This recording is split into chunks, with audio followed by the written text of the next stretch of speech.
Hello बच्चों, कैसे हो आप लोग। हम लोग रेडी हैं आगे मैग्नेटिज्म को पढ़ने के लिए। और मैं बता दूं कि हम लोगों ने जो मैग्नेटिज्म पढ़ा है, मैग्नेटिज्म शोर आ रहा है थोड़ा सा, इसको बंद कर देते हैं, ठीक है। तो हम लोगों ने जो मैग्नेटिज्म पढ़ा है, मैग्नेटिज्म में हम लोगों ने पढ़ लिया है कि magnetic field due to straight wire, infinite, semi infinite, finite, वाइनाइट, वो सारे केसेस। और मैंने magnetic field due to current carrying loop on its axis बता दिया था। और मैं वो बता दूं कि वो आया था, this is B equals to mu not over 4 pi 2 pi N I R square over X square plus R square की पावर 3/2। ठीक है, ये आ चुका था हम लोगों के पास 2 पाई एन आई। ठीक है, मैंने पाई आर स्क्वायर को ए लिख दिया था और एन आई ए को एम लिख दिया था डायपोल मोमेंट। तो वो एक फॉर्मेट था और वो मैंने तुमको बता दिया, तो उसको तो करते हैं ख़त्म और आगे करते हैं वो मैग्नेटिक डायपोल मोमेंट से रिलेटेड जो भी बातें मैंने बताई थी वो हम याद रखेंगे, जब ज़रूरत पड़ेगी तो उनका यूज़ करेंगे। ठीक है, तो देखो अब हम स्पेशल केसेस निकालते हैं। ठीक है, इसके स्पेशल केसेस। तो स्पेशल केसेस में पहला केस है magnetic field at centre of loop. ठीक है, सेंटर ऑफ लूप के लिए एक्स इज इक्वल टू कितना हो जाएगा 0, तो बी इज इक्वल टू आएगा म्यू नॉट ओवर 4 पाई 2 पाई। अब एक काम करते हैं, जब n की ज़रूरत होगी तो n ले लेंगे, otherwise n is equal to 1 है, सिंगल टर्म लूप है तो n इज इक्वल टू 1 आ गया। 2 पाई आई आर स्क्वेयर और आर क्यूब। ठीक है, एक्स इज इक्वल टू 0 रख दिया, तो B is equal to mu not over 4 pi, this is 2 pi ऐसे लिख लो, this is I over R into 2 pi. तो इसका तरीका बना, this is mu not over 4 pi current divided by radius into angle at centre, ऐसे लिख लो, चाहे एंगल सबटेंडेड एट सेंटर। ठीक है, समझ में आ जाएगी बात मैं क्या लिख रहा हूँ। देखो पूरा लूप है तो इसके सेंटर पे निकाल रहे हैं, तो इसके सेंटर पे अगर ऐसे है, ठीक है, तो मैग्नेटिक फील्ड निकालने का तरीका तो मैंने सिखा दिया कि ऐसे तो अंदर की तरफ। तो यहाँ पे अगर सेंटर पे देखोगे तो मैग्नेटिक फील्ड तो अंदर आ जाएगा।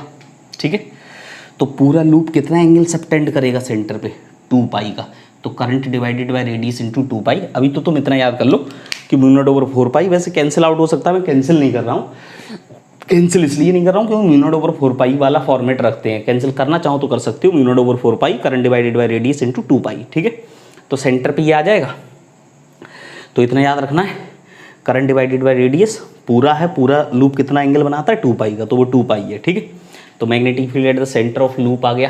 ठीक है, और साथ साथ यहीं पे देख लेते हैं ग्राफ। ठीक है, ग्राफ, तो चलो मैं इसको तो मिटा देता हूँ। और magnetic field at the centre of loop,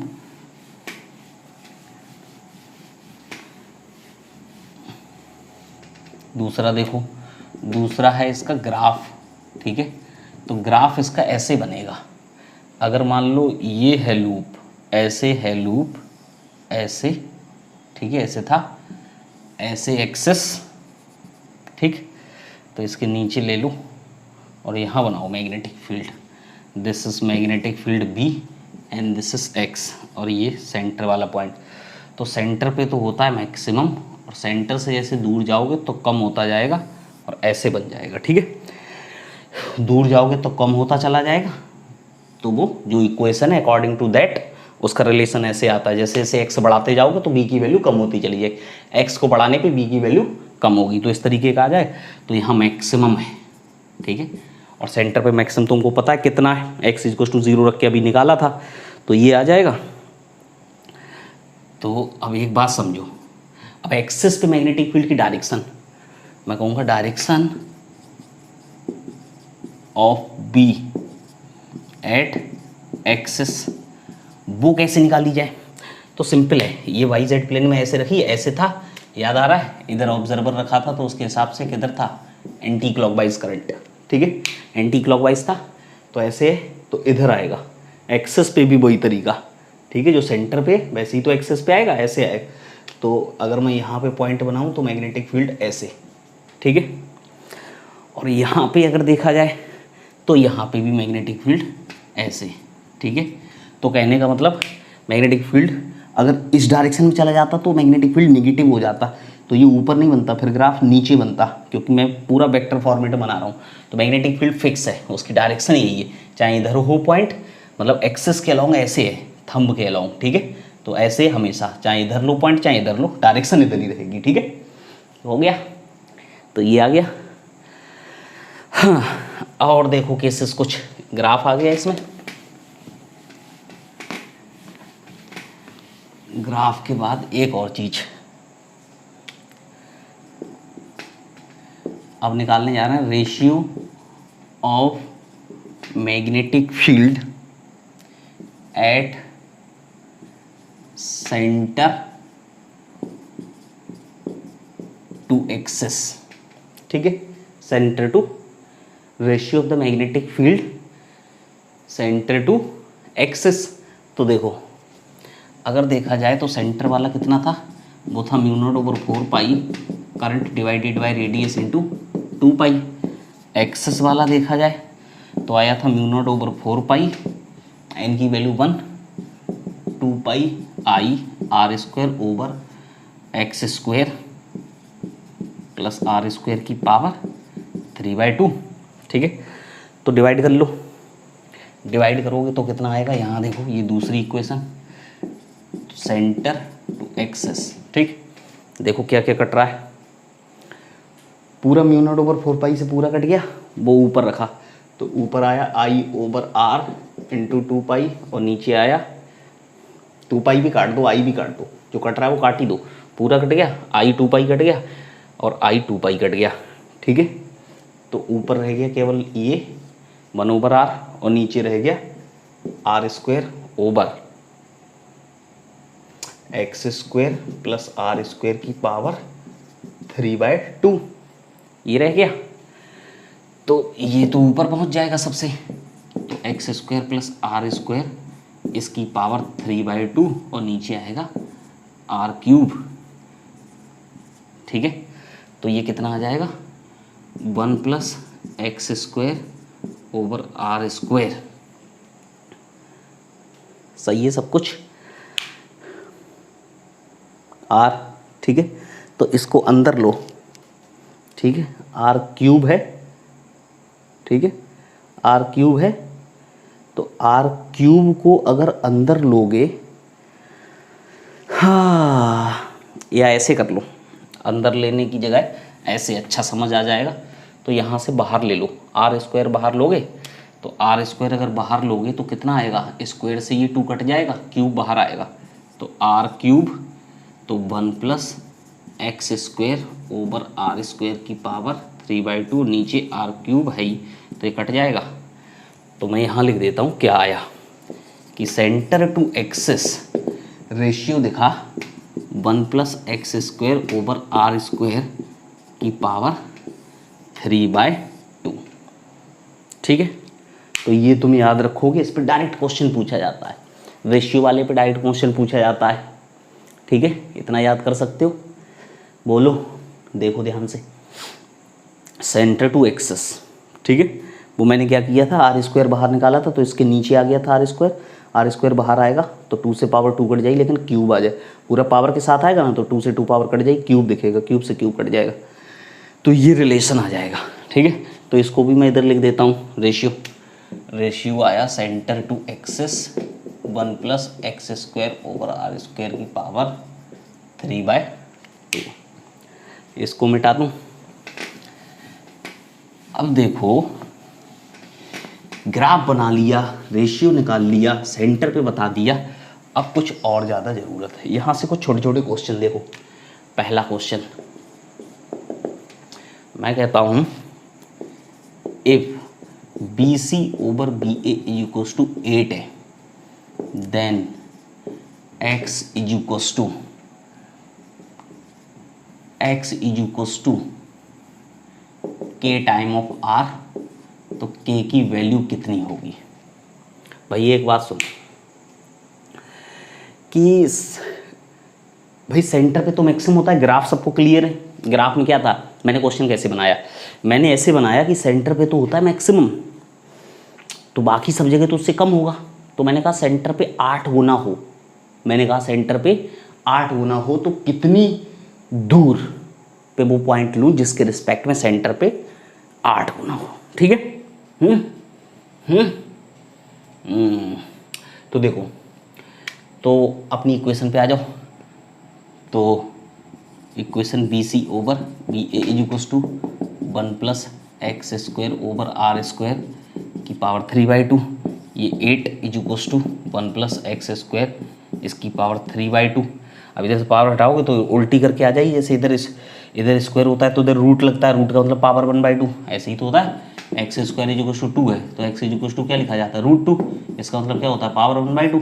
तो इधर से स्क्वायर हटाओ तो पावर 1/2 आती है, मतलब उल्टी होकर उधर चली जाती है। ठीक, तो इधर आएगा 8 की पावर 3/2 है तो 2/3, तो 1 plus X square over R square.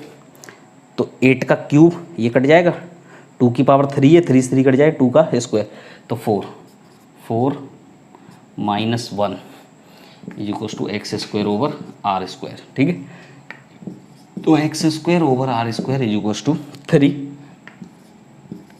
तो x is equals to √3r। ठीक है, तो k की वैल्यू कितनी आई, √3, ये आंसर हो जाएगा। ठीक है, तो ऐसे क्वेश्चन तुमसे ना डायरेक्ट पूछे जाएंगे।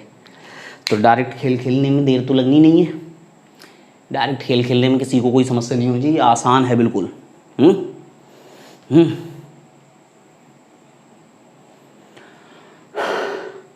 बनेगी बात, जमेगी बात। ठीक है, मिटा दूं, देखो मिटा दिया। ठीक है, तो ऐसे मैं दूसरा क्वेश्चन ले सकता हूँ, 27 ले सकता हूँ, वो तो पावर मैं अच्छा क्वेश्चन बनाना चाहूँगा तो पावर के हिसाब से वो मैनेज करता रहूँ, 27 1000 ले सकता हूँ, वट एवर, मैं उस पर बहुत ज़्यादा भरोसा नहीं करूँगा, 32 ले सकता हूँ, 64 ले सकता हूँ, कुछ भी ले सकता हूँ। ठीक है, तो मिटा दूँ। अब देखो थोड़ा उल्टा क्वेश्चन ले लें। ठीक है, पूछे गए ये क्वेश्चन, बहुत प्यारे क्वेश्चन है। इसमें दूसरा ले लो, मैं कहता हूँ if x is equals to R, X is equals to R मतलब एक्सेस पे रेडियस के बराबर डिस्टेंस पे गए, तो बताओ B C over B A कितना होगा।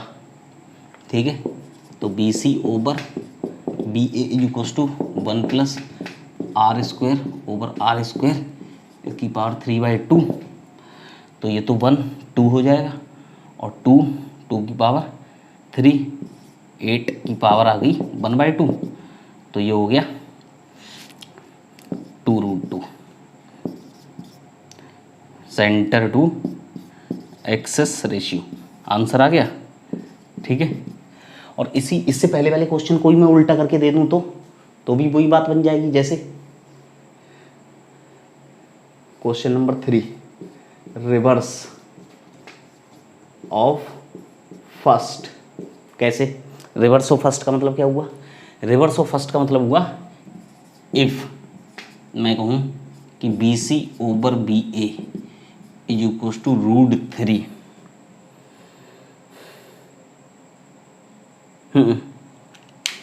वो दिया था, क्या था क्वेश्चन, आंसर निकाला था x, तो मैं कह देता हूँ x is equal to √3r, ये आंसर आया था, ये दे दिया।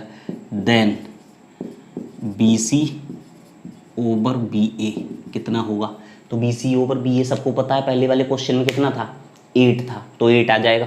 तो देखो,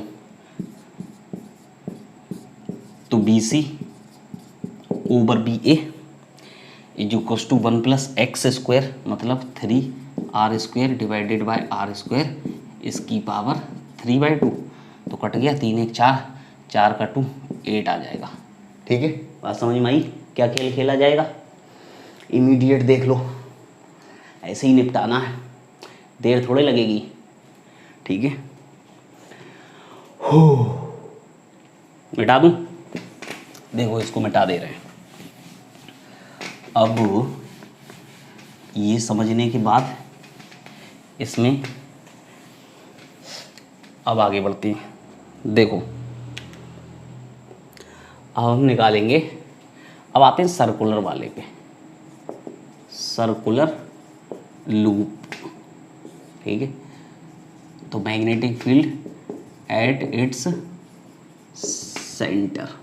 ठीक है, अब ये ना ड्राइव करने को आता है सर्कुलर लूप के कारण उसके सेंटर पे, तो ड्राइव करने को आता है, तो हमको पता तो है ही, अभी निकाला था उसका स्पेशल केस था।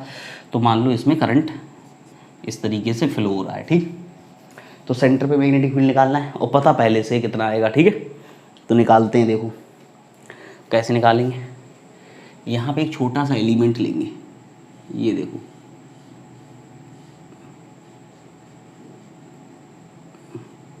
ठीक है, ले लिया। This element is a B, और इससे जिस पॉइंट पे निकालना उसको मिला दो, तो सेंटर पे निकालना तो सेंटर को मिला दिया। ठीक है, ये रेडियस आर, तो इसके कारण लिखो D B is equals to mu naught, element के कारण। बायो सेवर्ट लॉस लिखो, एंगल कितना हो गया, एंगल हो गया 90। ठीक है, ये कितना, इसको मान लो D L, mu not over 4 pi I D L sine theta over R square, distance हो गई। ठीक है, तो B is integration of D B is equals to mu not over 4 pi R square बाहर, आई भी बाहर, integration of D L, D L का integration total length, तो B is equals to mu not over 4 pi I over R square, integration of D L का मतलब total length 2 pi R, तो आया mu not over 4 pi I over R into 2 pi. सबको पता है यही आता था सेंटर पे, ये 2 पाई वाला फैक्टर याद है सबको, यही आता था। तो ये बायो सेवर्ट लॉ से निकाला, this is by bio Savart's law, BSL। ठीक है, इंटीग्रेट करके निकाल दिया एक लाइन में। ठीक है, सब कुछ कांस्टेंट है, डीएल वेरिएबल, डीएल के छोटे छोटे एलिमेंट आएंगे, और छोटे छोटे एलिमेंट सबके कारण मैग्नेटिक फील्ड अंदर की तरफ, ये एलिमेंट अंदर की तरफ, जितने भी एलिमेंट यहाँ आएगा अंदर की तरफ सब जुड़ जाएंगे, तो सब जुड़ गए, सारे एलिमेंट के कारण सेम डायरेक्शन में आया, और सारे एलिमेंट के कारण सेम डायरेक्शन में आया, तो सब कुछ जुड़ गया। डायरेक्शन अलग अलग होती तो नहीं जोड़ पाते ना, डायरेक्शन अलग अलग होती तो नहीं जोड़ सकते थे, लेकिन अभी जोड़ दिया क्योंकि सेम डायरेक्शन में, तो एक जैसा मैग्नेटिक फील्ड तो जोड़ते जाओ, जोड़ दिया, किधर आया, और तरीका कैसे, अंदर, ऐसे फिंगर्स को घुमाओ, पूरा लूप है तो उधर फिंगर्स को घुमाओ तो अंदर, तो ये मैग्नेटिक फील्ड की डायरेक्शन भी मिल गई अंदर की तरफ। ठीक है, अब हम निकालेंगे magnetic field due to semi circular loop, फिर आर्क के कारण। ठीक है, तो वो सारे केसेस लिखेंगे।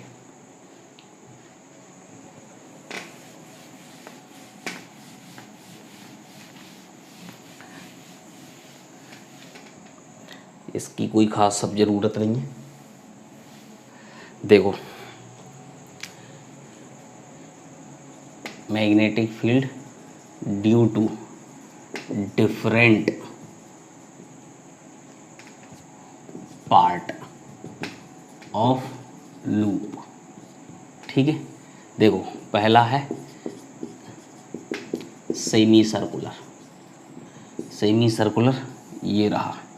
ठीक, इसमें मान लो करंट आई फ्लो हो रहा है, इसका रेडियस आर है, तो निकालना ही है सेंटर पे, तो कितना आएगा, तो आ जाएगा B is equals to mu not over 4 पाई,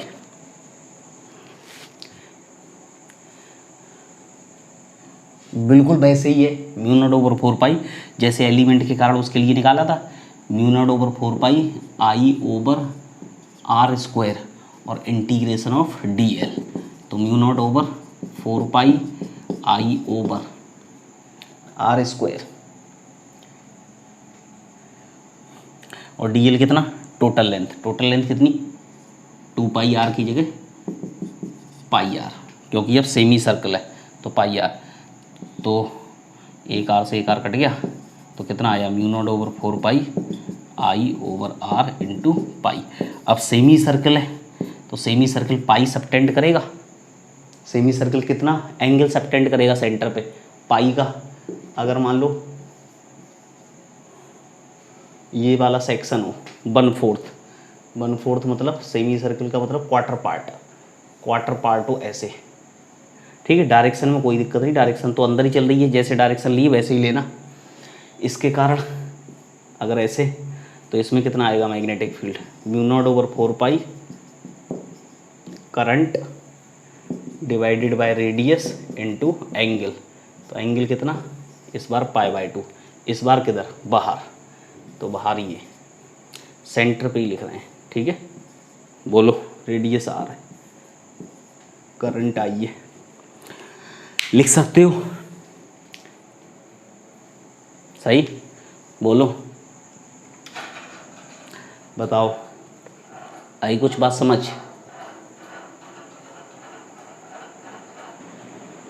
मिटा दूं, इसको मिटा देते हैं, ठीक है। तो जितना भी एंगल आएगा μ0/4 करंट डिवाइडेड बाय रेडियस, और उतना एंगल लिख देना है बस, ठीक है। जैसे मान लो अगर मैं तुमको ये दे दूं कि ये पार्ट है, ये मान लो इतना पार्ट है, सर्कल का पार्ट चुरा लिया वहाँ से, करंट है, रेडियस, और ये मैं कहता हूँ 60 डिग्री, ठीक है। तो इसके कारण मैग्नेटिक फील्ड कितना आएगा तो किधर, अंदर, तो μ0/4 current divided by radius into angle, आ गया, किधर आएगा, अंदर। अगर मैं तुमसे कहूँ, आप कुछ भी लेते रहो, ठीक है। अब तो मैं केसेस बना रहा हूँ, मतलब क्वेश्चन टाइप के, ठीक है। देखो, अब मैं तुमसे एक बात और कहता हूँ, मान लो ये ले लो,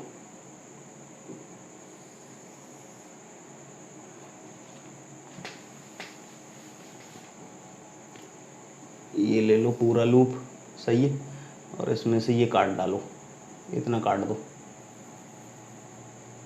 ठीक है। तो कितना एंगल बनना चाहिए, तो करंट को किसी डायरेक्शन के ले लो, रेडियस r ले लो, सही है। तो अब सेंटर पे कितना बनेगा, इस बार सेंटर पे फिर से μ0/4 current divided by radius into 3π/2। Direction तुमको पता ही है, ऐसे जा रहा है तो अंदर आ जाएगी, सही है। तो वो लिखने में कोई बुराई नहीं, सब लिख सकते हैं और देर नहीं लगेगी। अब आगे बढ़ते हैं और कुछ अच्छे काम समझते हैं। देखो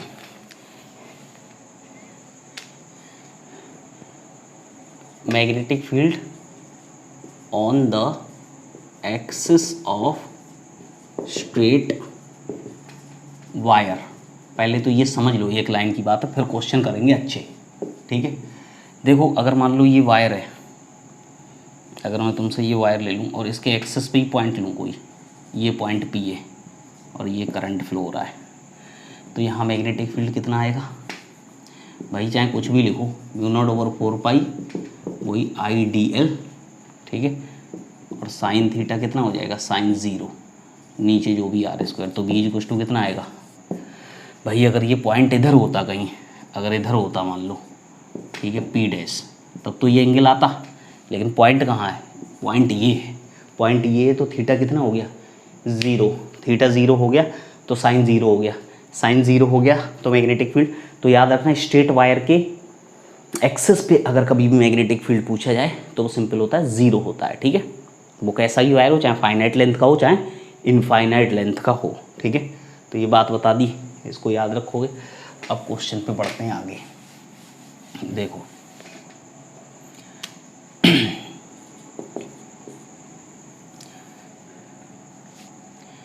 अगर मान लो ऐसे समझो, पहला क्वेश्चन ये है, मान लो ये एक इनफाइनाइट लेंथ का वायर है, ठीक, और ऊपर एक लूप है, सही है, सही। तो अगर मान लो इसमें करंट I0 है, ठीक है, और ये डिस्टेंस है मान लो 3r और इसकी रेडियस है r। तो क्वेश्चन है कि direction and magnitude of current in loop so that magnetic field at center of loop will be 0। Question समझ में आया? क्वेश्चन ये है कि डायरेक्शन और मैग्नीट्यूड कितना होगा। तो एक बात समझो, इसके कारण मैग्नेटिक फील्ड बाहर होगा, इसके कारण मैग्नेटिक फील्ड यहाँ पे बाहर होगा, तो इसमें करंट ऐसे हो जैसे अंदर आए, तभी तो कैंसिल आउट हो सकता है। तो कहूँगा B due to wire is equals to B due to loop होना चाहिए। बाकी डायरेक्शन तो अपोजिट होनी चाहिए, तो मैग्नीट्यूड निकाल लूँ पहले। ठीक है, एक बात तो कन्फर्म हो गई कि इसमें होगा ऐसे, किधर होगा? क्लॉकवाइज। दिस इज, इसमें होना चाहिए क्लॉकवाइज। मान लो I मान लिया, तो वायर के कारण कितना है? μ0/4π, इनफाइनाइट लॉन्ग वायर है तो 2I over distance, distance R 3R और R 4R। लूप के कारण μ0/4π current divided by radius into 2π होता है। μ0/4π से ये कट जाएगा, R से ये कट जाएगा, ठीक है, ये 2 से ये 2 कट जाएगा, तो I जो कुछ टू कितना आ जाएगा? I0 over 4π। आई बात समझ में? किधर आएगा ये आएगा क्लॉकवाइज। सही है, समझ में आया क्वेश्चन?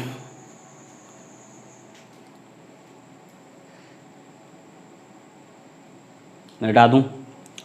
ठीक है, सिंपल है। इसके कारण किधर? बाहर, तो इसके कारण अंदर होना चाहिए, तो इसके कारण इसके सेंटर पे लिखो, सेंटर वाला फार्मूला ये, और इसके कारण यहाँ लिखो, तो इनफाइनाइट के कारण 2I ओवर वो डिस्टेंस, डिस्टेंस है 3R प्लस R। और देखो अब मैं मिक्स कर रहा हूँ वायर को और लूप को, ठीक है। और देखो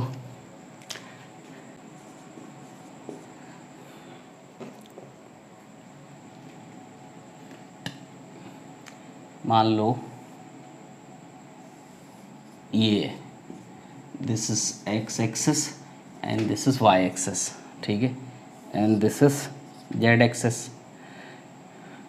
तो देखो ऐसे एक वायर आया ऐसे, फिर ऐसे प्यार से घूमा और फिर ऐसे ही चला गया, ठीक है, ऐसे ऐसे ऐसे, और ये काफ़ी दूर से आ रहा है और ऐसे ही चला गया, ठीक है।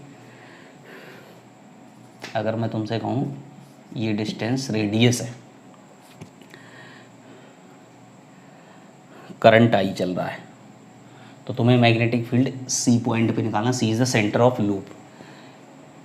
Magnetic field at centre of this loop, ठीक है, वहाँ पे मैग्नेटिक फील्ड बताना है, ठीक। तो देखो 3 पार्ट बनेंगे, एक ये वायर, दूसरा ये लूप और तीसरा ये वायर, ठीक है। तो net magnetic field will be the vector sum of first, second and third, होगा कि नहीं? Net magnetic field will be the vector sum of all 3, ठीक है। तो देखो एक बात समझो, मैं वेक्टर फॉर्म में ही लिख दे रहा हूँ। एक्चुअल में ये वायर तो ऐसे है, और एक्चुअल में ये वायर ऐसे और ये वायर ऐसे, ऐसे ही तो है भाई। ये कैसे है? बाहर की तरफ है ना, तो बाहर की तरफ ऐसे करंट जा रहा है, ऐसे अंदर जा रहा है करंट, तो उसके कारण ऐसे एकदम नीचे की तरफ, इसके कारण अंदर की तरफ, और ये ऐसे आ रहा है, ठीक है, ऐसे बाहर की तरफ, तो इसके कारण एकदम नीचे की तरफ। डायरेक्शन तुम लोगों को अच्छे से सिखाइए, डायरेक्शन में किसी को कोई इशू नहीं होना चाहिए, ठीक है। तो देखो ये आएगा, कहाँ लिखा जाए? यहीं लिखेंगे, ठीक है, थोड़ी ज़्यादा जगह बना ले रहे हैं।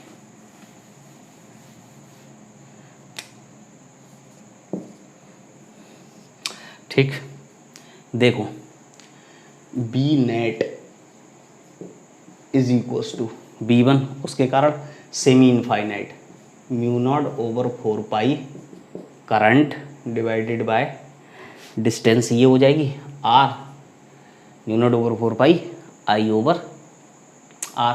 किधर आएगा?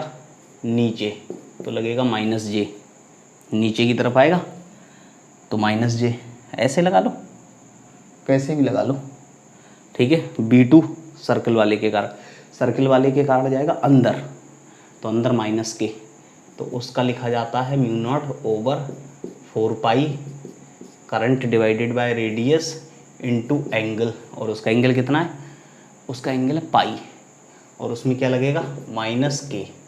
तीसरे वाले पे आओ, B3 पे, B3 के कारण नीचे तो कितना आएगा mu not over 4 pi I over R, ठीक है, current divided by perpendicular distance. फॉर्मूले इमीडिएटली तुमको ई रिकॉल होना चाहिए, फॉर्मूलों में कोई कन्फ्यूजन नहीं होना चाहिए, और ये भी नीचे आएगा तो माइनस जे, ठीक है। तो ये तो आगे, बाकी तो वेक्टर है, जोड़ लो। बी नेट कितना आएगा, ये दोनों एक जैसे, तो 2 time of mu not over 4 pi I over R, ये तो minus J, plus mu not over 4 pi I over R into pi, ये है माइनस के, ठीक है। अब दोनों तो 90 डिग्री पे होते हैं, अगर मैग्नीट्यूड लिखना है तो मैग्नीट्यूड आ जाएगा रूट में, तो ये तो बाहर आ जाएगा, स्क्वायर करोगे भाई 90 डिग्री पे है तो स्क्वायर हो गई तो ऐड होंगे, तो आई ओवर आर तो दोनों में एक जैसा है, स्क्वायर बाहर आ जाएगा, और अंदर कितना रह जाएगा 4 प्लस पाई स्क्वायर। कई बार पूछा गया ये क्वेश्चन। स्क्वायर इसका 4 हो जाएगा और उसका स्क्वायर पाई 90 पे, सही है, करके देख लेना, सही है। मिटा दूँ भाई, इसके अच्छे से डायरेक्शंस को समझ लेना, अच्छे से मैग्नीट्यूड को समझ लेना, कैसे लगाते हैं डायरेक्शंस, और एक बार बैठ के समझ लोगे तो बहुत आसान क्वेश्चन है, ठीक है। और देखो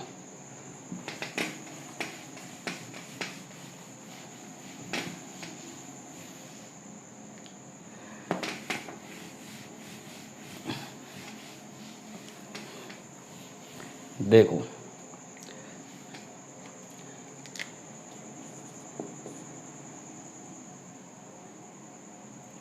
जैसे मान लो ऐसे है वायर, और ऐसे करके लूप बनाया, और ऐसे है वायर और आगे चला गया, ठीक है, और इधर आया पीछे से, सही, करंट आई आ रहा है, ये करंट ऐसे आई गया और इधर करंट आई गया, सही, समझ गए। अब यहाँ भी निकालना है, पूरा एकदम एक्स वाई प्लेन में ही है, और ये डिस्टेंस आर है।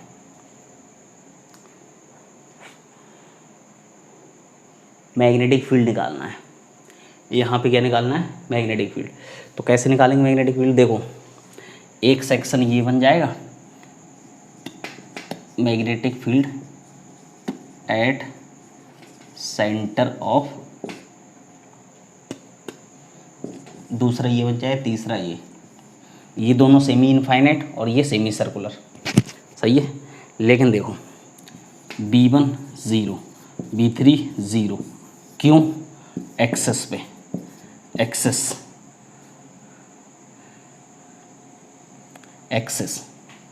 C एट एक्सेस, C कहाँ पे आ गया, इनके तो एक्सेस पे आ गया, तो ओनली B2 आएगा, B net is equal to B2 semi circle, तो mu not over 4 pi current divided by radius into pi, आएगा किधर, डायरेक्शन किधर, डायरेक्शन तुमको आ रही है अंदर है।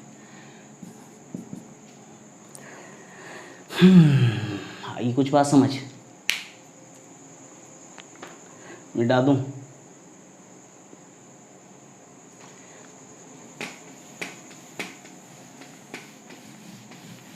अब देखो तो कब किस वायर के कारण आएगा, किसके कारण नहीं आएगा, वो सारी चीज़ें देखते हुए लगाएंगे। देखो अब 2 क्वेश्चन और देखो, क्वेश्चन 1 और क्वेश्चन 2।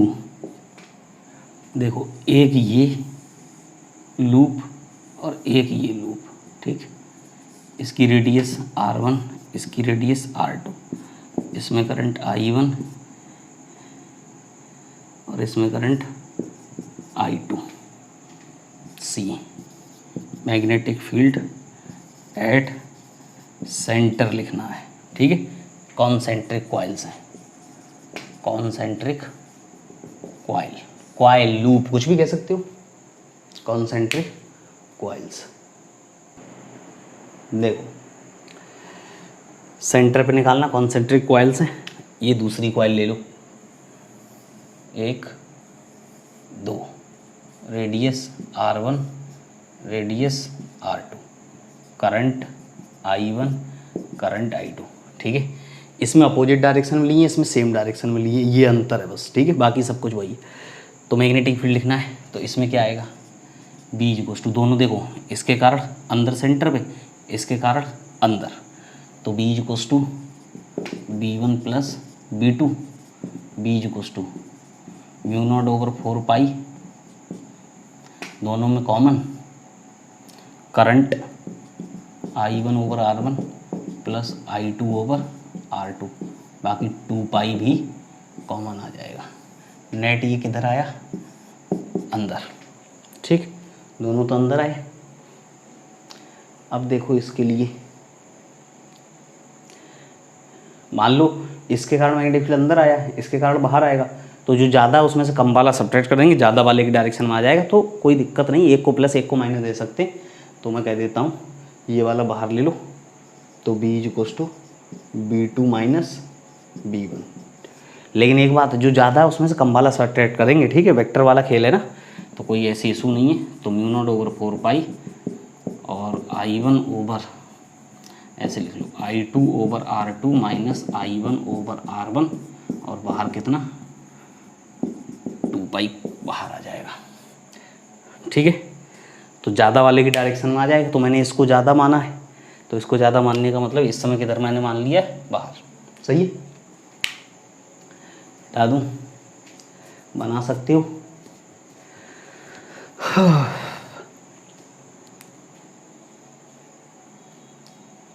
ठीक है, आज निपटा दे रहा हूँ बहुत ज़्यादा। ठीक है, ध्यान से देखोगे तो निपटा दूंगा काफ़ी कुछ। अब देखो आगे बढ़ते हैं। ये कॉन्सेंट्रिक कॉइल्स थी लेकिन सेम प्लेन में थी।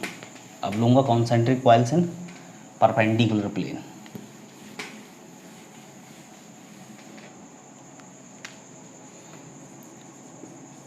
कॉन्सेंट्रिक इन परपेंडिकुलर प्लेन। ठीक है, कॉन्सेंट्रिक मतलब कॉन्सेंट्रिक कॉइल्स। ठीक है, तो देखो एक ऐसे है,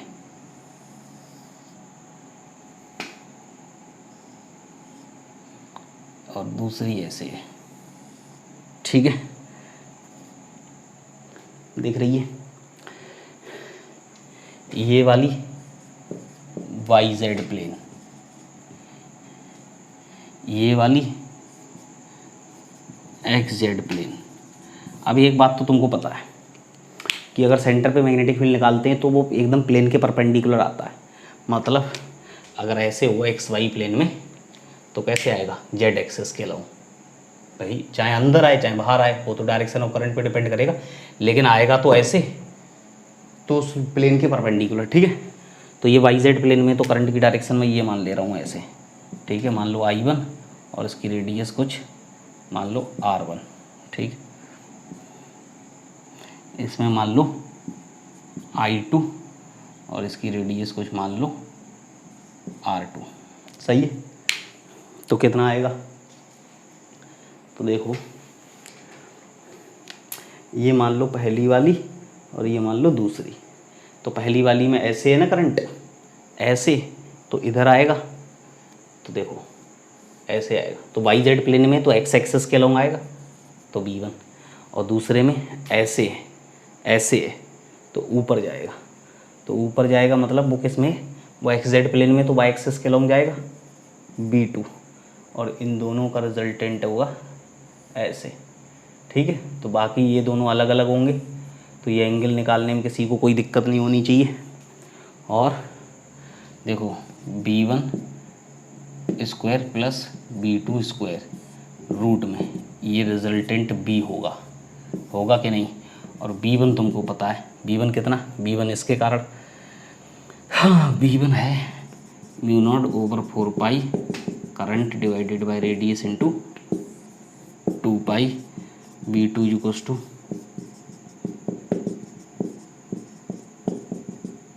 डायरेक्शन सबको पता है, एक उधर एक उधर। अगर दिखाओगे तो ये आई है और ये जे। सही है। टेन थीटा लिखने में किसी को कोई दिक्कत? Tan theta is equals to B2/B1। सही है। जैसे पूछा जाए वैसे आंसर दे दो, किसी को कोई दिक्कत तो नहीं है इसमें? सही है। मिटा दे रहे हैं, मिटा दूं? ठीक है। देखो, तो कॉन्सेंट्रिक वाले भी केसेस सीख लिए, सेम प्लेन और परपेंडिकुलर प्लेन में भी सीख लिए।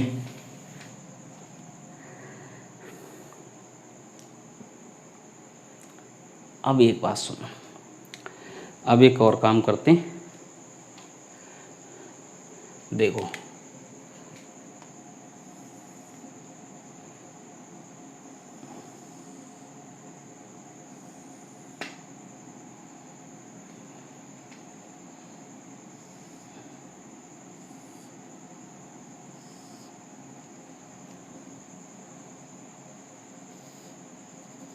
देखो ये कॉमन सेंटर है, ठीक,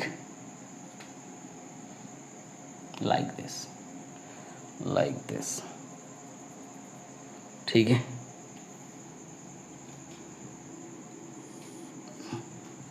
लाइक दिस,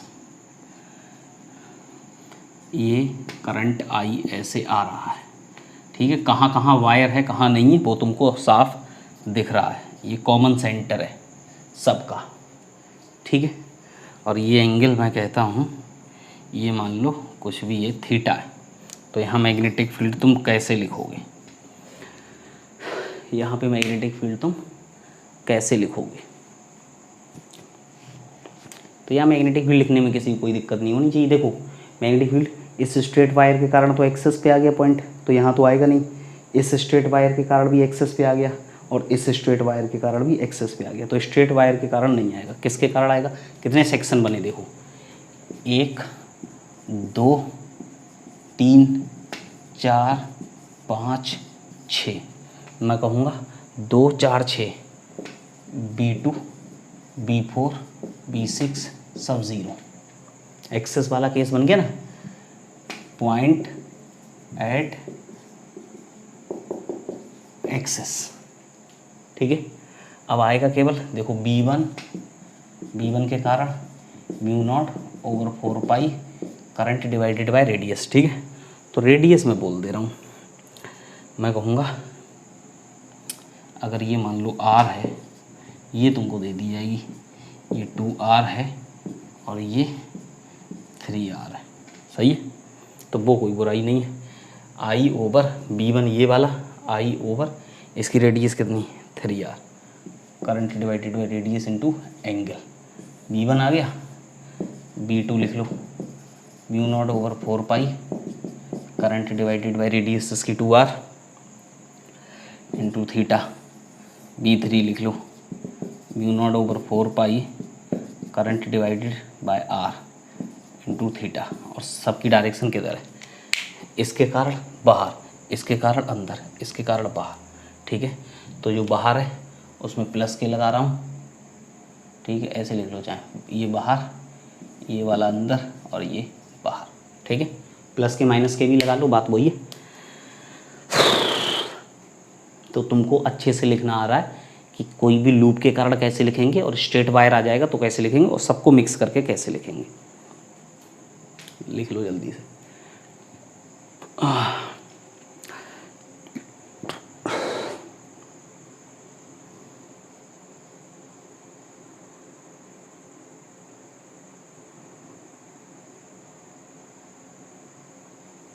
ठीक है, मिटा दूं?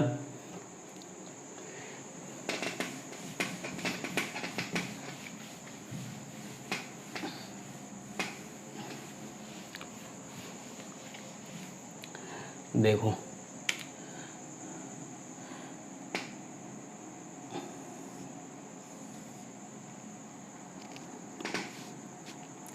ऐसे कर दिया,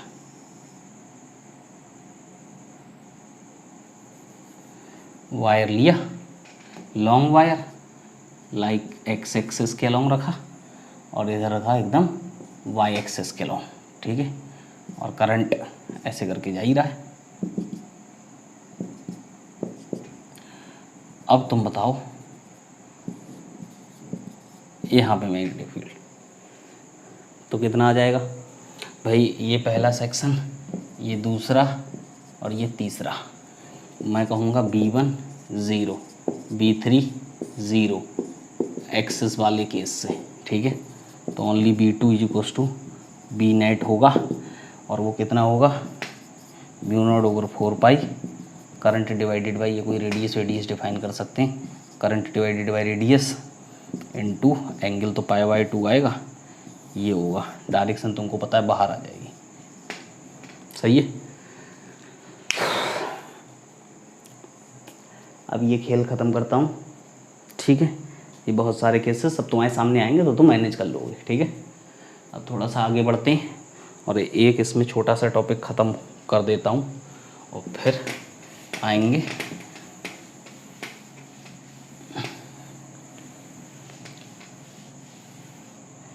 कुछ और समझेंगे। पहले ये देख लो, Helmholtz coil arrangement. Helmholtz HELMHOLTZ, helm सही से पढ़ोगे तो हेल्महोल्ट्ज़ कॉइल है, लेकिन हेल्महोल्ट्ज़ कॉइल बोलते हैं। This is used to produce the high value and strong magnetic field. This arrangement is use to, ये कैसा अरेंजमेंट होता है समझ लो, ठीक है। This is arrangement to parallel circular loop, ठीक है, प्लेस्ड कोएक्सियली, ठीक है। देखो कैसे, बिल्कुल याद रखना, स्टैंडर्ड बोल के भी पूछा जा सकता है, एक तरीके से थ्योरेटिकल पार्ट है, ठीक। एक कॉइल रख दी और इसी को एक्सेस मानते हुए एकदम इसके पैरेलल एक और कॉइल रख दी आइडेंटिकल, ठीक है।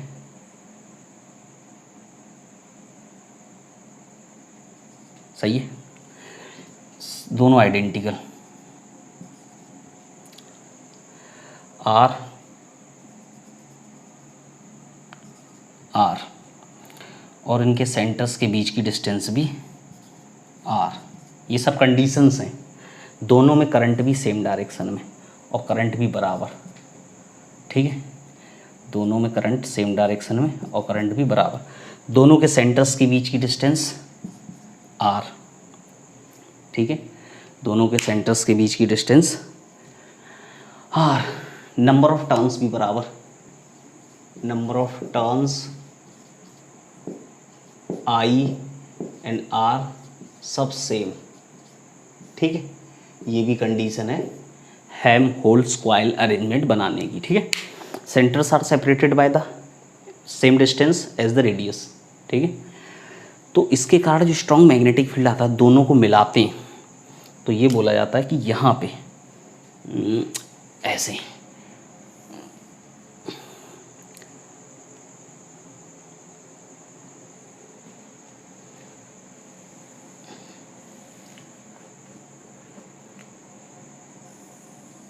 देखिए लाइन, ठीक है।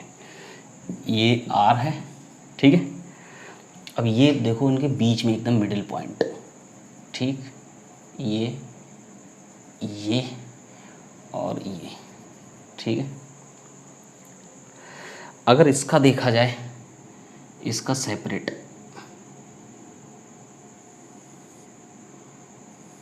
ऐसे, ठीक है। इसका सेपरेटली देखा जाए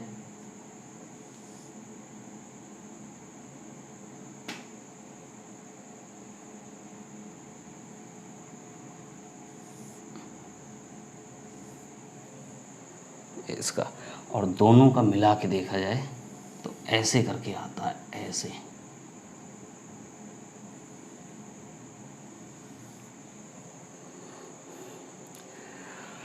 ये जो मिडिल पॉइंट है इसके आसपास ये काफ़ी हद तक आके स्ट्रॉन्ग होके और फ्लैट हो जाता है ऐसे,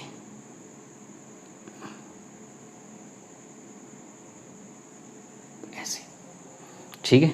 तो ये कुछ जो रीजन होता है ये वाला, यहाँ पे ये यूनिफॉर्म और हॉरिजेंटल ऐसे हो जाता है सेंटर के आसपास, सेंटर का मतलब मिडिल पॉइंट के आसपास।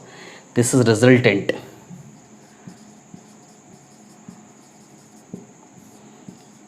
रिजल्टेंट मैग्नेटिक फील्ड, ठीक है। तो तुम बनाओ तो दोनों के कारण ये स्ट्रॉन्ग, और ये आता है B equals to mu naught NI/R into 0.72, ठीक है। 0.72 म्यू नॉट NI/R, ठीक है। This is 0.72 mu naught NI/R। सबको पता है N क्या है, I क्या है, R क्या है, सब कुछ पता। सेंटर के पास स्ट्रॉन्ग मैग्नेटिक फील्ड ऐसे कम होगा, और ये, ठीक है। रिजल्टेंट मैग्नेटिक फील्ड ये है, ठीक है। तो ये थोड़ा सा सही कर दूँ इसको, घटिया सा लग रहा है देखने में। इंडिविजुअल वाला ग्राफ तो तुमको पता है ही, ऐसे ही करके रहता है, ठीक है। ये B1, अगर ये पहला कॉइल और ये दूसरा, तो ये B1, ये B2 और ये रिजल्टेंट, ठीक है। तो निकालने का तरीका कैलकुलेशन और कुछ नहीं है, वरना तो मैं निकाल भी सकता था, लेकिन कोई फर्क नहीं पड़ता। ये रिजल्टेंट तुम याद रख सकते हो, अरेंजमेंट याद रखना, दोनों का magnetic field same current same direction में, तो सेंटर के पास बहुत स्ट्रांग हो जाता है, सेंटर के पास बहुत ज़्यादा है। इंडिविजुअल निकालोगे तो कितना कम रहता है, ठीक है।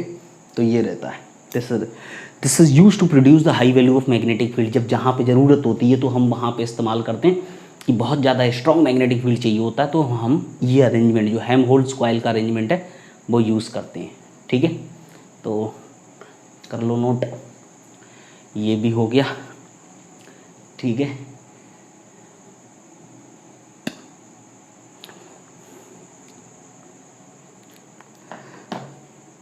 तो ये हो गया। अब हाँ, ये सब तो निपट गया। इसके बाद हमको ज़रूरत होगी, अब मैं कैलकुलेट करूँगा force on a moving charge in the magnetic field. मतलब कोई चार्ज पार्टिकल अगर मैग्नेटिक फील्ड में मूव करेगा तो उस पर लगेगा फोर्स, और वो फोर्स मैं कैलकुलेट करूँगा। तो उसको हम नेक्स्ट क्लास में ही पढ़ेंगे, ठीक है। तब तक तुम इसको रिवाइज कर लो अच्छे से, and good, take care and enjoy your study. फिर मिलेंगे, ओके बाय।